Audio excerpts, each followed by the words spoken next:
जय श्री कृष्णा। राधे राधे। आप सभी को माघ मास के कृष्ण पक्ष की छठ तिला एकादशी व्रत की हार्दिक शुभकामनाएं। इस एकादशी का उपवास रखने से और सच्चे मन से विष्णु भगवान की पूजन करने से व्यक्ति के जीवन में अच्छी सेहत, सुख और समृद्धि की प्राप्ति होती है। छठ तिला एकादशी की व्रत कथा इस दिन अवश्य ही सुननी चाहिए। तो आइए आज आप सुनिए छठ तिला एकादशी व्रत की बड़ी ही दुर्लभ कथा। आज के दिन एकादशी माता और छठ तिला एकादशी की पवित्र कथा को सुनने से मनुष्यों के सभी पाप और संकट कट जाते हैं। मनोकामनाओं की पूर्ति होती है, वैकुंठ की प्राप्ति होती है। तो सभी लोग बड़ी श्रद्धा और प्रसन्न चित्त मन से इस कथा को पूरा अवश्य सुनिए। प्रेम से बोलिए भगवान श्री लक्ष्मी नारायण की जय।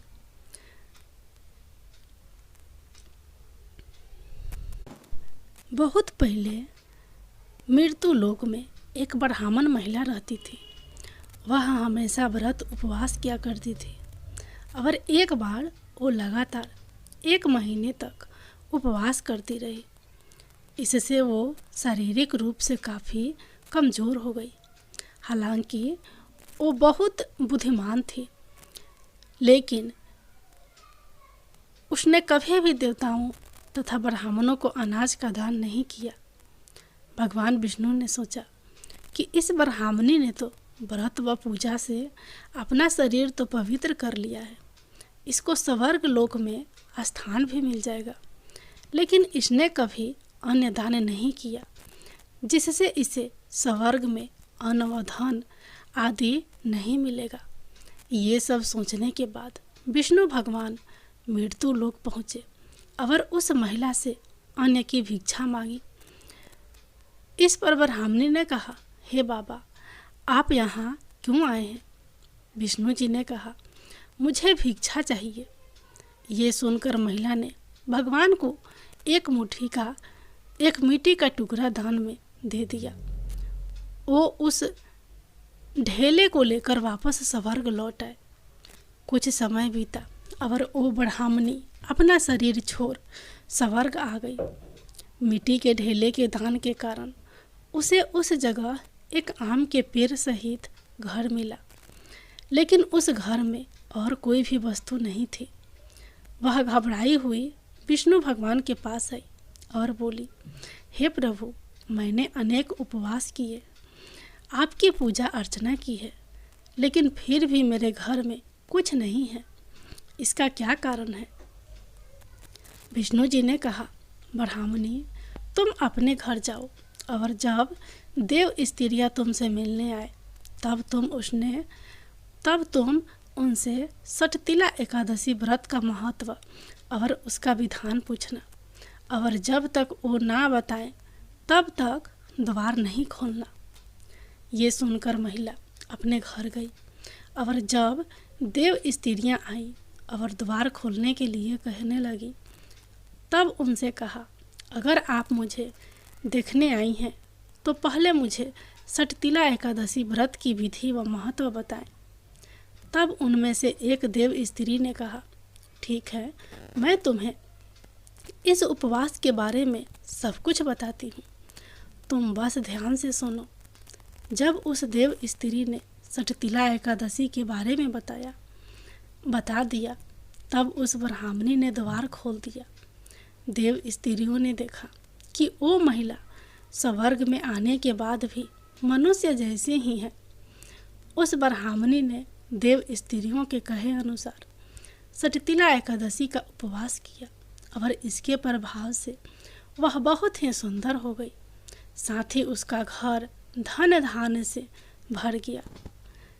लक्ष्मी माता की जय, विष्णु भगवान की जय। अब सुनिए 11 माता की कहानी। एक बार एक राज्य में एक राजा रहा करता था। राजा बहुत ही बुद्धिमान और बलशाली था। राजा सैदव अपनी प्रजा का बहुत अच्छे से ध्यान रखता था। प्रजा भी अपने राजा को बहुत पसंद करती थी। राजा की 2 बेटियां थी। राजा अपनी दोनों बेटियों से बहुत प्रेम करता था। राजा की छोटी बेटी देखने में बहुत सुंदर और आकर्षण थी और राजा की बड़ी बेटी छोटी बेटी के मुकाबले थोड़ा कम सुंदर थी। राजा की छोटी बेटी 11 माता की पूजा करती थी और सभी लोग राजा की छोटी बेटी से बहुत प्रेम करते थे और बहुत प्रशंसा किया करते थे। राजा भी अपनी छोटी बेटी को बड़ी बेटी से अधिक प्रेम करता था, जिस कारण राजा की बड़ी बेटी को अपनी छोटी बहन से बहुत नफरत होने लगी थी।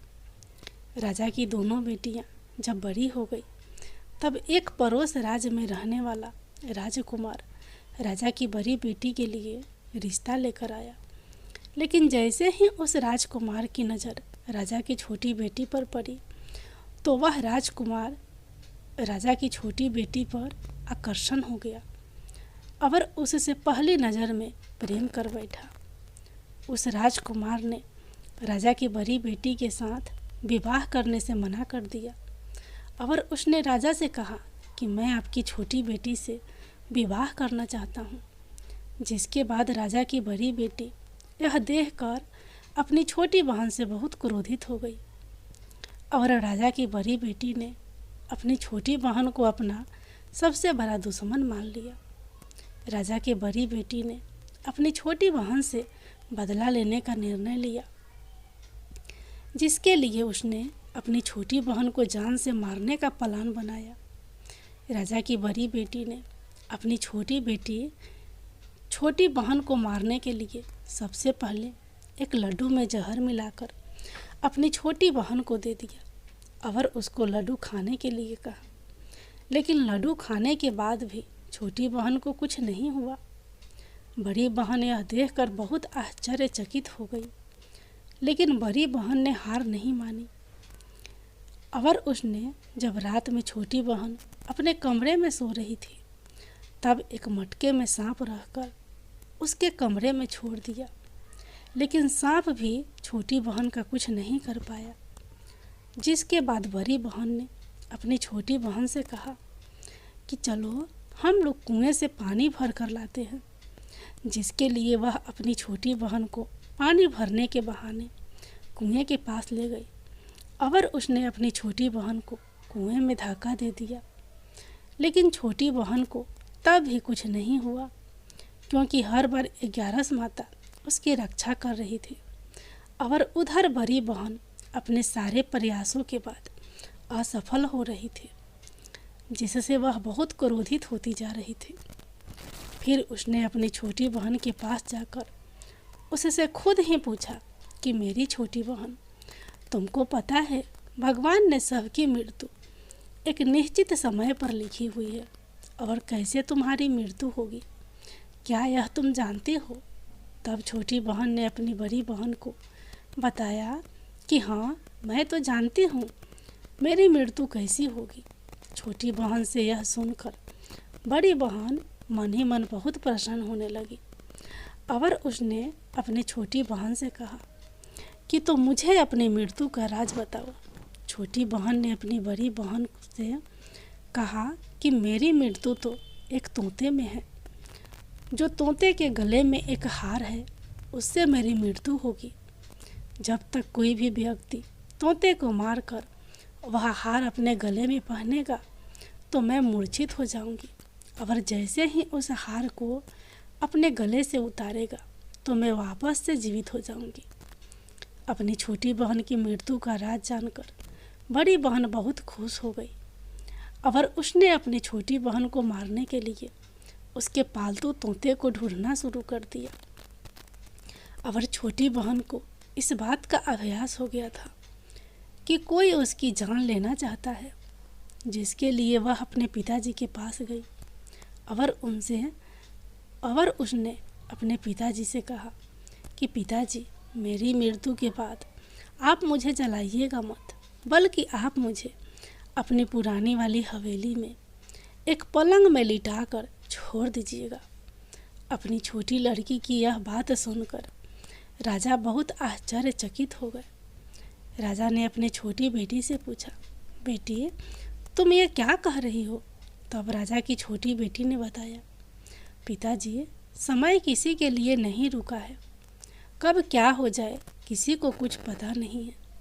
और फिर राजा ने अपनी छोटी बेटी से कहा कि तुम ऐसी बातें क्यों कर रही हो?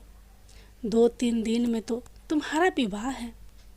लेकिन छोटी बेटी ने अपने पिताजी को ऐसा करने पर मजबूर कर दिया और उनसे वचन ले लिया।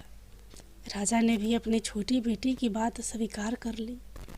और 2-3 दिनों के बाद जब शादी का समय आया तब राजकुमार बारात लेकर राजा के घर आया और राजकुमार और राजा की छोटी बेटी का विवाह शुरू हो गया। जैसे ही राजा की छोटी बेटी राजकुमार के साथ फेरे लेना शुरू करती है तो उसकी बड़ी बहन अपनी छोटी बहन के कमरे में जाकर उसके तोते को पकड़ लेती है और उसको जान से मार देती है। तोते की गले में जो हार था उसको अपने गले में धारण कर लेती है। जैसे ही बड़ी बहन उस हार को अपने गले में धारण करती है तो उधर छोटी बहन 3.5 ही फेरे ले पाती है और वहीं पर बेहोश होकर गिर जाती है। जिसके बाद राजा ने बड़े बड़े दर्द हाकिमों को बुलवाया और अपनी छोटी बेटी का इलाज करने के लिए कहा।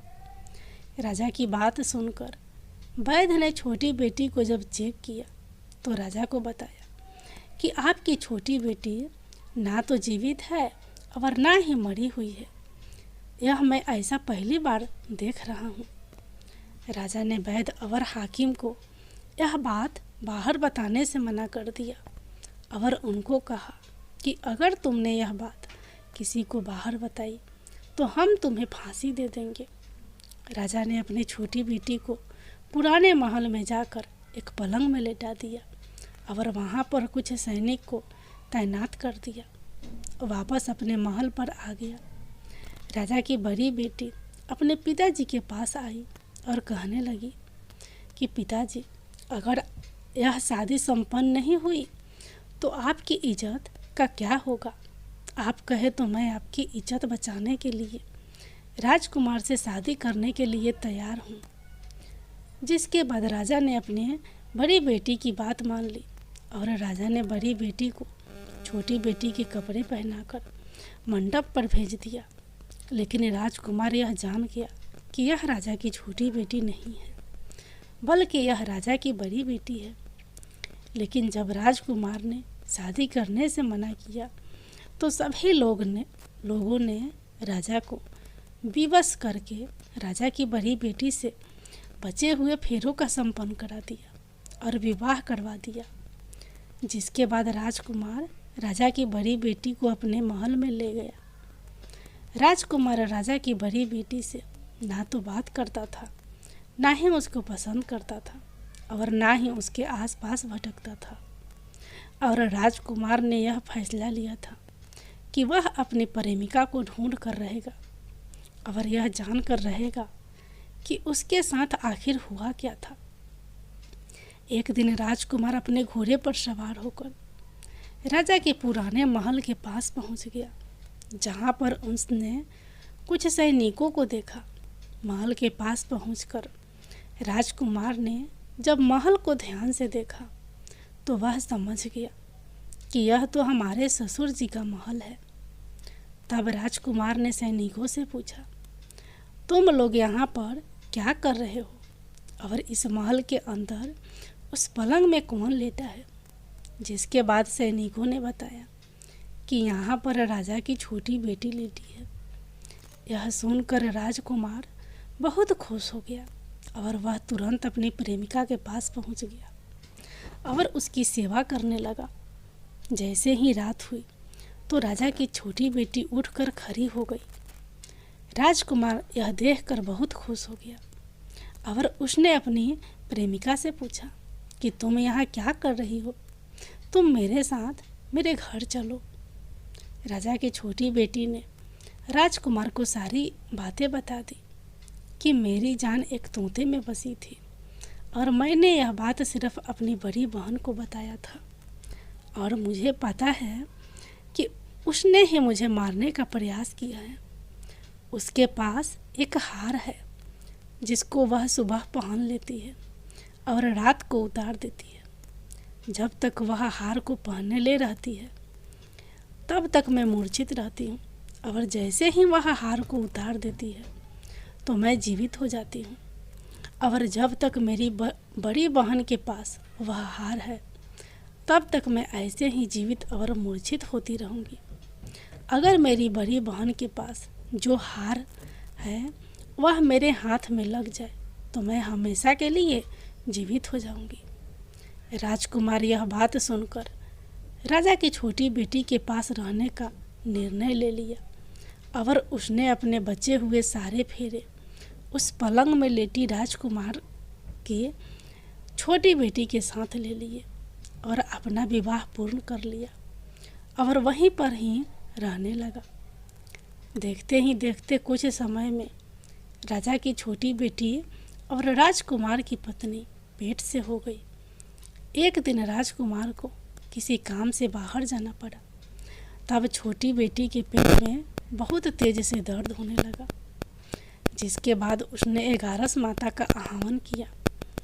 जिसके बाद वहाँ पर 11 माता प्रकट हुई और उन्होंने अपने भक्तों के दर्द को दूर किया और एक पुत्र की प्राप्ति करवाई। और वहीं पर अचानक से राजकुमार भी आ गया।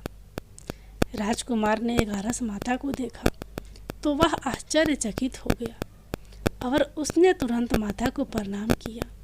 और 11 माता ने राजकुमार से कहा कि जब तुम्हारा पुत्र 5 वर्ष का हो जाए तो तुम अपनी पत्नी का हार लाकर इसके गले में डाल देना। देखते ही देखते राजकुमार और राजा की छोटी बेटी का पुत्र 5 वर्ष का हो जाता है। तो राजकुमार अपने बेटे से कहता है कि बेटा, मैं कुछ काम से बाहर जा रहा हूँ, तुम अपनी माता का ध्यान रखना। और वहाँ से चला जाता है। राजा को बाहर निकलता देख बड़ी बहन के सैनिक देख लेते हैं और बड़ी बहन को जाकर सारी बातें बता देते हैं। जिसके बाद बड़ी बहन अपनी छोटी बहन के पुत्र को वहाँ से उठवा लेती है और उसको मरवा देती है। छोटी बेटी के पुत्र के 2 टुकड़े करवा देती है। पहला टुकड़ा चक्की के पास छुपा देती है और दूसरा टुकड़ा अपने पलंग के नीचे रख लेती है। अब 11 माता भिखारी का रूप लेकर आती हैं। एक भिखारी का रूप रखकर बड़ी बहन के पास चली जाती हैं। जिसके बाद वहाँ पर भिक्षा मांगने लगती हैं। बड़ी बहन अपने नौकरों से कहती है कि जाकर भिक्षा दे दो, लेकिन जैसे ही नौकर 11 माता को भिक्षा देने के लिए आते हैं तो माता उन्हें मना कर देती है और कहते हैं कि मैं तुम्हारी महारानी से ही भिक्षा लूँगी। जिसके बाद बड़ी बहन स्वयं ही भिक्षा देने के लिए माता के पास आती है। तब माता एक बिल्ली का रूप लेकर उसके कमरे में चली जाती हैं और वहाँ पर छोटी बेटी के पुत्र के 2 टुकड़े को आपस में जोड़ देती हैं और उसे जीवित कर देती हैं। उसे वहाँ से ले जाती हैं। राजकुमार अपने बेटे को लेकर अपनी पत्नी के पास जाता है और उसे कहता है कि तुम इसका ध्यान रखना। अगर तुम इस बच्चे को अच्छे से ध्यान रखोगी तो मैं तुमसे बात करूँगा। एक दिन राजकुमार अपने बच्चे से कहता है कि तुम मम्मी से उनके गले का हार मांग लो। जिसके बाद राजकुमार का लड़का अपनी मम्मी के पास जाता है और कहता है कि मम्मी, मुझे तुम्हारा हार चाहिए जो तुमने गले में पहन रखा है। यह सुनकर पहले तो बड़ी बहन बहुत क्रोधित होती है, पर उसको यह याद आता है कि राजकुमार ने कहा था कि अगर मैं इस बच्चे का ध्यान अच्छे से रखूंगी तो वह मुझसे बात करेंगे। जिसके कारण वह हार को उस बच्चे को दे देती है और वह तुरंत हार को ले जाकर अपने पिताजी को दे देता है। और तभी राजकुमार अपने बेटे को लेकर वहाँ से जाने लगता है और अपनी पत्नी से कहता है कि तुम हमारे लिए खाना बना कर रखना, मैं शाम को आकर तुम्हारे साथ खाना खाऊंगा। और वह अपने बेटे को लेकर वहाँ से चला जाता है। जिसके बाद वह राजा के पास जाता है और उनको सारी बातें बता देता है। राजा अपनी बड़ी बेटी की यह करतूत सुनकर बहुत क्रोधित होते हैं और अपनी परवरिश पर ही दोष देने लगते हैं और राजकुमार को अपनी छोटी बेटी के साथ रहने के लिए आदेश दे देते हैं। 11 माता की जय।